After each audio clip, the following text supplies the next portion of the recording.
My name is Emily Carter. I'm 36 years old, and for a long time, I believed betrayal was loud. I thought it came with shouting, slammed doors, or another woman's name slipping out by accident. I was wrong. The moment I realized my husband had betrayed me wasn't the day he left, it was the day he came back, smiling like nothing had happened. 3 months earlier, my life looked solid from the outside.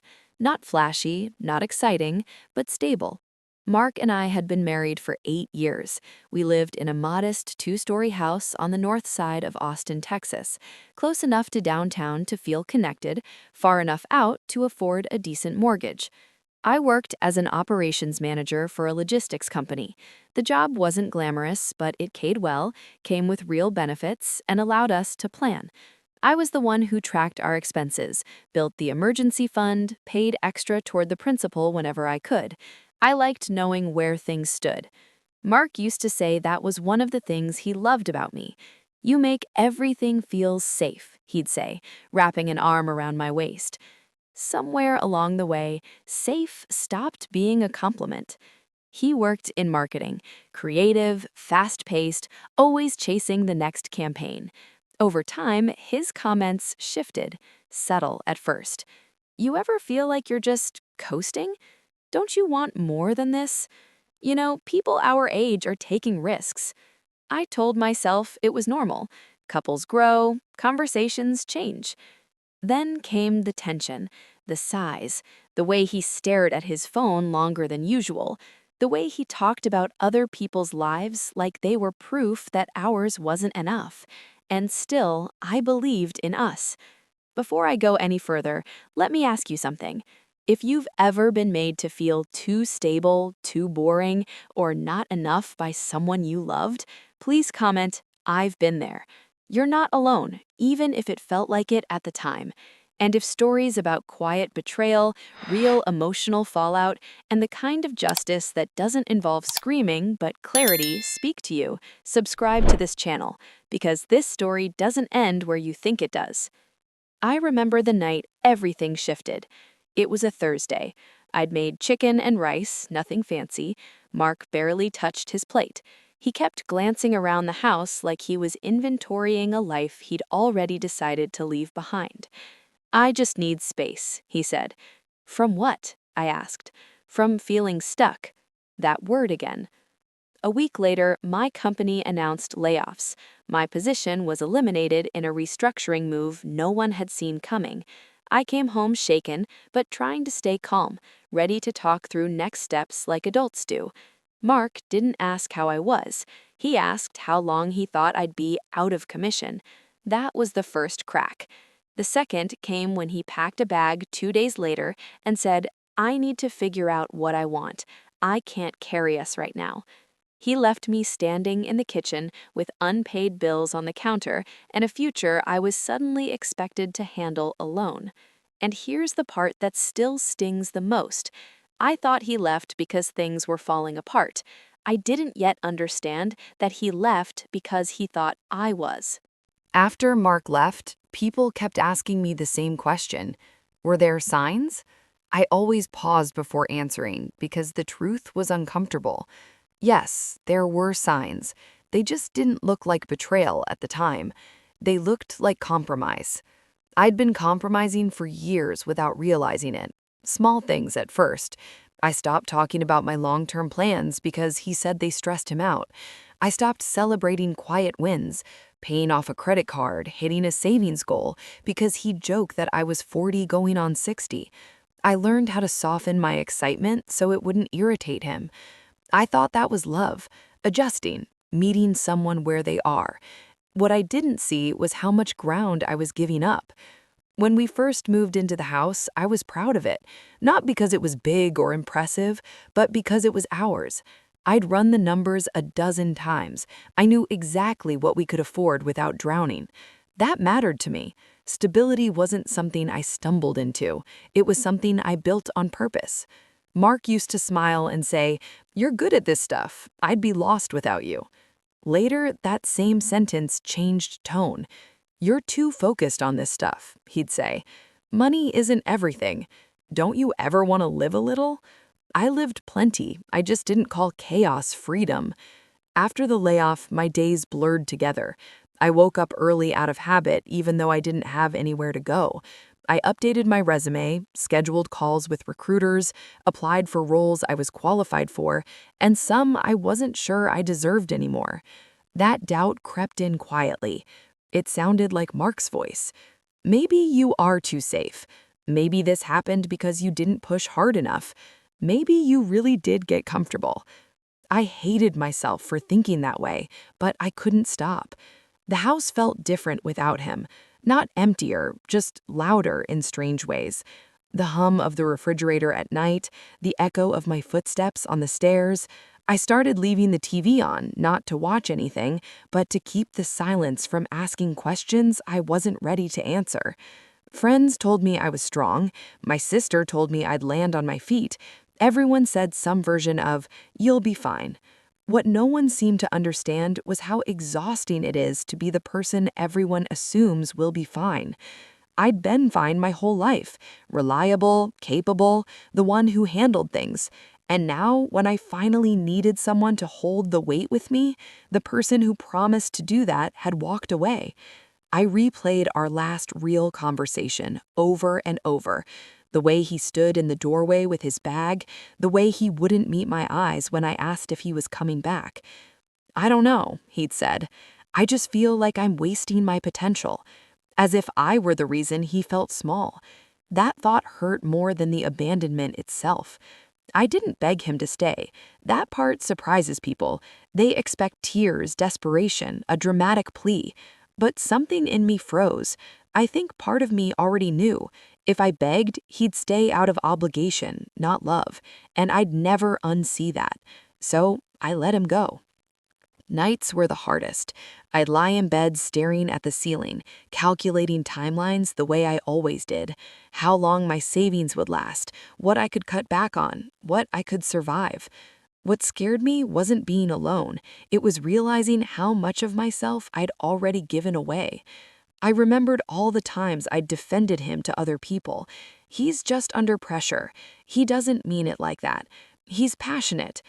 When did passion become permission to belittle someone who was holding everything together? There was a quiet grief in those weeks, not just for the marriage, but for the version of myself who believed love meant shrinking so someone else could feel bigger.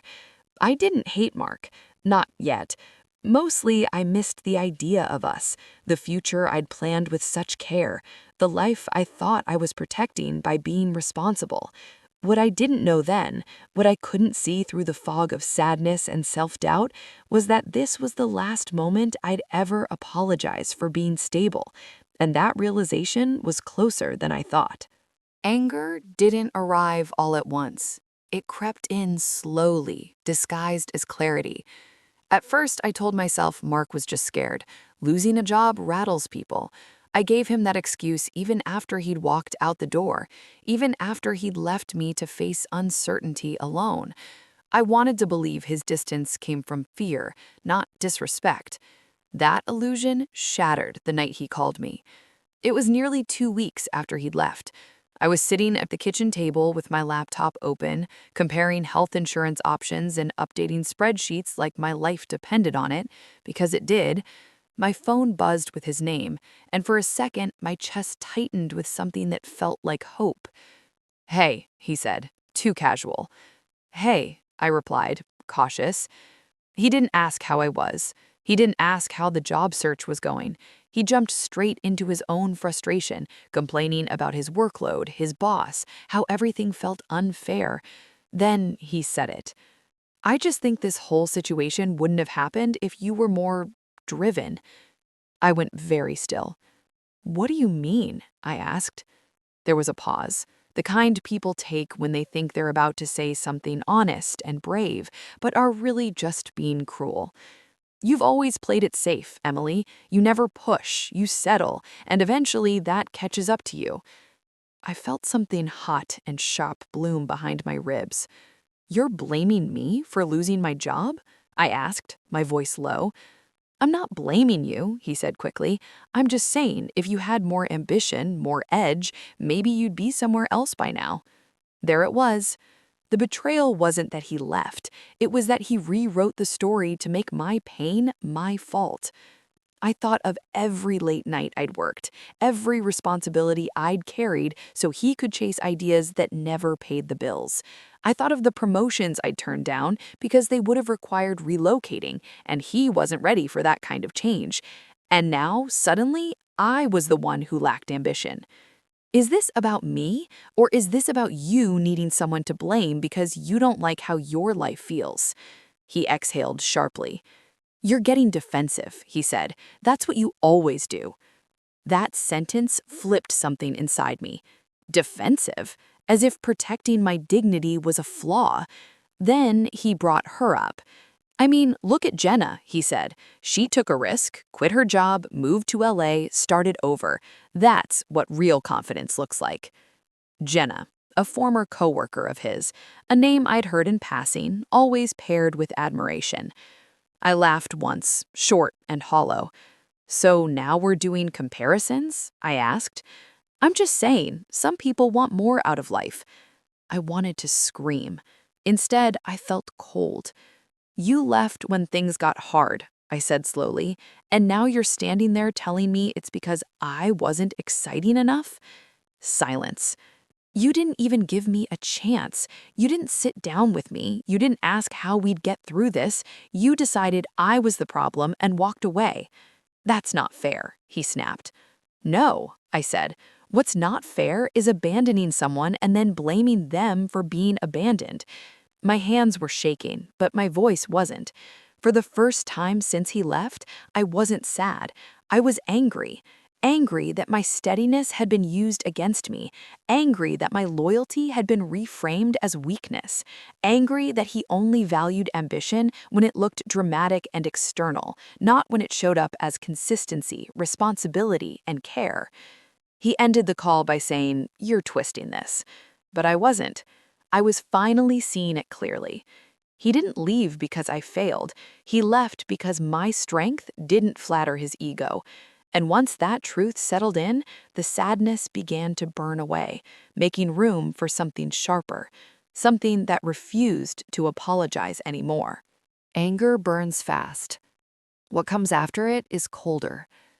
Once the call ended, I sat alone at the kitchen table for a long time. The house was too quiet, not peaceful quiet, exposed quiet, the kind that makes you aware of every breath, every thought you'd been avoiding. This was the part no one warns you about. Not the fight, not the breakup, the aftermath. The days blurred together. I kept busy because stopping felt dangerous. I answered emails from recruiters, rewrote cover letters, practiced interview answers out loud to an empty room. I walked through the grocery store calculating prices even more carefully than before, as if precision could protect me from fear. At night, the doubts came back. They were quieter now, but heavier. What if he was right? What if I really had played it too safe? What if this was the ceiling of my life and I'd already hit it? I hated myself for those thoughts, but despair doesn't ask permission. A week later, the official severance paperwork arrived. I signed my name where they told me to, scanned it back, and closed my laptop. That was it. No ceremony, no acknowledgement of the years I'd given, just an email and a deadline. I stood in the living room afterward, staring at the walls. We'd painted them together when we first moved in. Mark had insisted on a neutral gray. It'll age well, he'd said. Now it just felt empty. The house still smelled faintly like his cologne. I'd thought about washing the sheets, but part of me couldn't bring myself to erase him completely. It felt like admitting something was over before I was ready to say it out loud. Then came the practical losses. Mark stopped contributing to the mortgage. He said he needed time to stabilize himself. The irony almost made me laugh. I covered everything without complaint, because complaining wouldn't change the math. Friends checked in less often as weeks passed, not because they didn't care, but because life moves on for people who aren't falling apart. I couldn't blame them. Some nights, I sat on the back steps and cried quietly into my hands, not from heartbreak exactly, but from exhaustion, from being the one who always had a plan and suddenly having too many variables. I wasn't just mourning a relationship. I was mourning the belief that if you do everything right, people will meet you with the same effort. One afternoon, Mark texted me, "I hope you're doing okay." That was it. No apology, no accountability. I stared at the screen until it went dark. He didn't ask how I was managing the house. He didn't ask if I was scared. He didn't ask if I needed anything. He wanted reassurance without responsibility. I didn't respond. That night, I lay in bed listening to rain hit the roof. I thought about all the times I'd swallowed my needs so he wouldn't feel pressured, all the times I'd chosen stability so we could feel safe. And now, here I was, alone in the life I'd built for two people. The worst moment came quietly. It wasn't a breakdown. It wasn't dramatic. It was the realization that if I didn't stand back up, no one was coming to help me do it. There was no villain standing in front of me anymore, just the reality of bills, time, and a future that refused to pause while I caught my breath. I felt small in a way I hadn't since childhood. But something else was there too, buried under the fear. A strange calm. Because for the first time since Mark left, there was no one criticizing how I handled things, no one sighing at my caution, no one questioning my choices. The silence stopped feeling like abandonment. It started to feel like space. I didn't know it yet, but this was the lowest point, the moment where everything I'd lost, my marriage, my job, my certainty, settled fully into my bones. And from that place, where there was nothing left to protect and no image left to maintain, I would finally make a decision.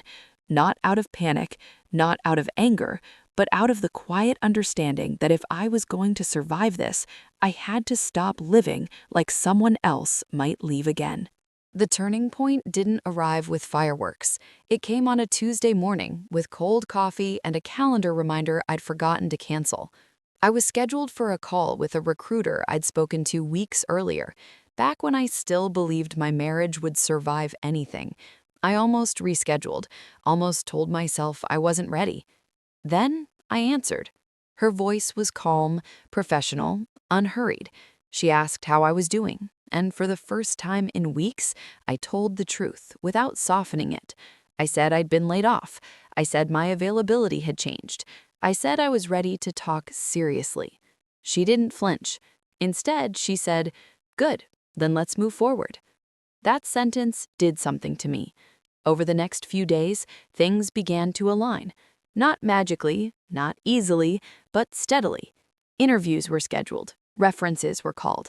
I spent hours preparing, not with desperation, but with focus. I remembered how capable I was when no one was standing behind me, second-guessing my decisions. I stopped framing my experience as safe. I started calling it what it was, strategic. One role in particular stood out, a senior operations position with a national firm expanding into the Midwest. More responsibility, more travel, more pay. It wasn't flashy, it was serious, the kind of job that trusted you with outcomes, not just effort. During the final interview, the hiring manager asked me why I'd left my previous company. I took a breath. "They restructured," I said, "but I learned something through that process. I don't shy away from pressure. I just don't confuse chaos with ambition." He smiled. "That's exactly what we're looking for."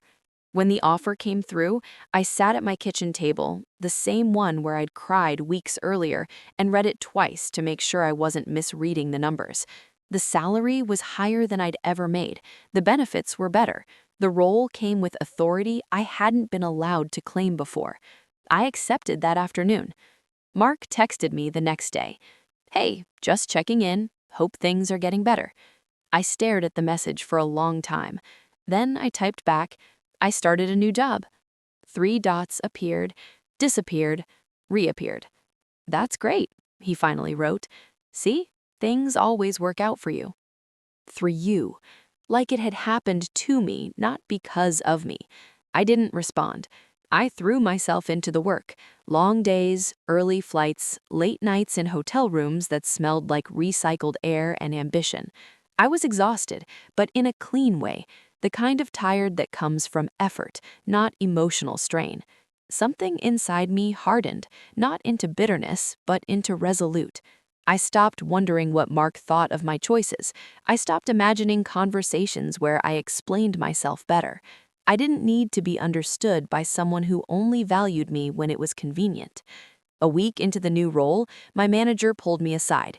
"You're decisive," she said, "and you don't waste time proving it. That's rare."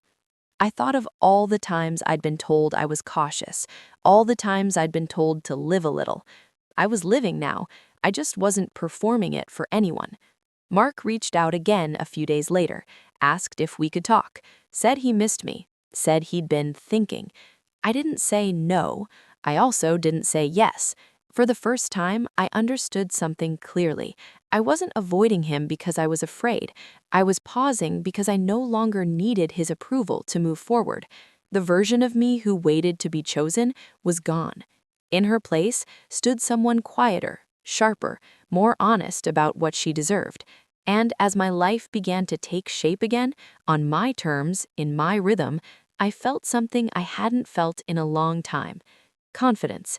Not the loud kind, the kind that doesn't ask for permission. The first time Mark really saw me again wasn't planned. It wasn't a dramatic confrontation or a carefully staged encounter. It happened on a Friday evening in downtown Chicago, 3 months into my new role, at an industry conference neither of us had known the other would attend. My company was sponsoring a panel on operational strategy. I was one of the speakers. That detail matters, because the last time Mark had looked at me with anything close to respect was years ago, back when my life fit neatly into the version of me he'd decided was comfortable, back when he believed he was the more ambitious one. The conference was held at a historic hotel near the river. Marble floors, soft lighting, the kind of place where conversations carried weight because everyone there believed their time was valuable. I arrived in a black car my company had booked. Nothing flashy, just efficient. The driver called me Miss Carter and opened the door like it was routine. Inside, I adjusted my badge and scanned the room, mentally reviewing my talking points. I didn't notice Mark at first. He noticed me. I felt it before I saw him, the way a room shifts when someone freezes. When I turned, there he was, standing near the back with a small group from his firm. His posture was stiff, his expression caught between disbelief and recognition. For a moment, neither of us moved. Then I turned back to my conversation. The panel went smoothly, better than smoothly. I spoke with confidence I hadn't rehearsed because it wasn't forced anymore. I answered questions clearly, without over-explaining. I watched heads nod, pens moved. When it ended, people approached me. Introductions, business cards, a few quiet compliments that felt earned, not polite. Out of the corner of my eye, I saw Mark hovering, waiting. He finally stepped closer during the networking break. "Emily," he said, like saying my name out loud might anchor him. "I didn't know you were doing this." I smiled politely, not warmly, not coldly. "Hi, Mark. You look—" He stopped himself. "You look good. Thank you." There was a pause, an awkward one, the kind that used to make me rush in to fill the silence, to reassure, to smooth. I didn't. "So," he said, forcing a casual tone, "Chicago, huh? Big move." "It's been great," I replied. "What exactly do you do now?" he asked. I told him, succinctly, professionally, without diminishing it. His eyebrows lifted slightly. I watched the realization land, not at once, but in layers. The salary bracket, the scope, the authority. "Oh," he said. "Wow, that's impressive." There it was, the approval he'd withheld for years, and for the first time, I didn't want it. "I should get back," I said. "People are waiting." He nodded, too quickly. "Yeah, of course. Maybe we could catch up later, grab a drink."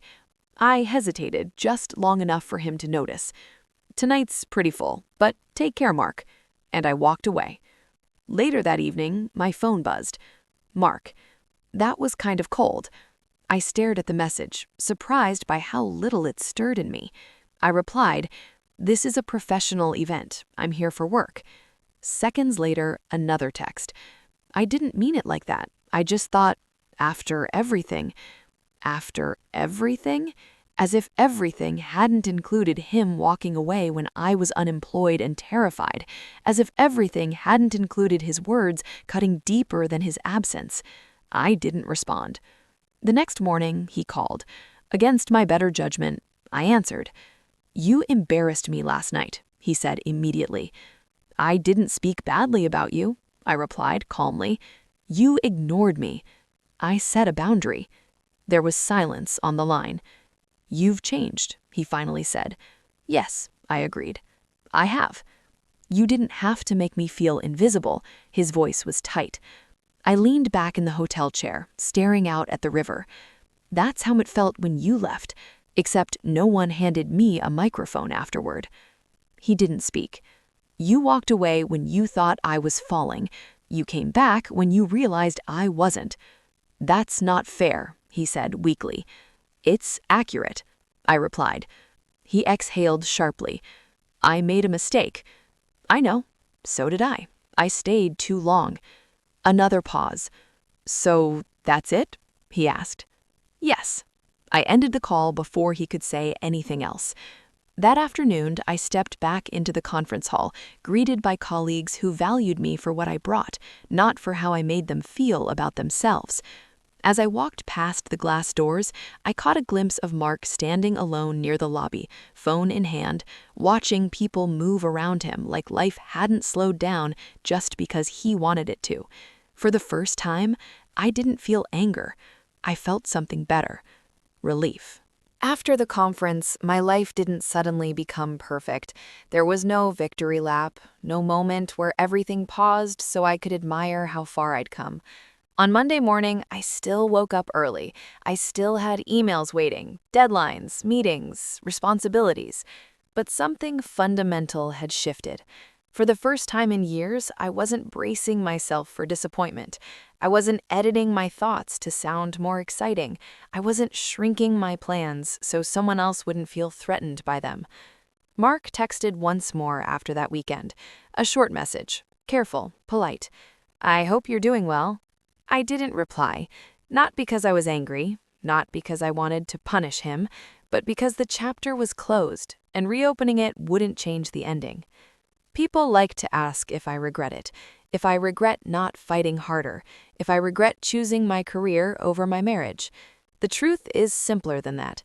I regret believing that being steady meant being small. I regret apologizing for wanting peace. Mark didn't betray me by leaving. He betrayed me by only wanting me back once the world had validated my worth. That kind of love isn't love. It's convenience. Comfort, I've learned, isn't the absence of ambition.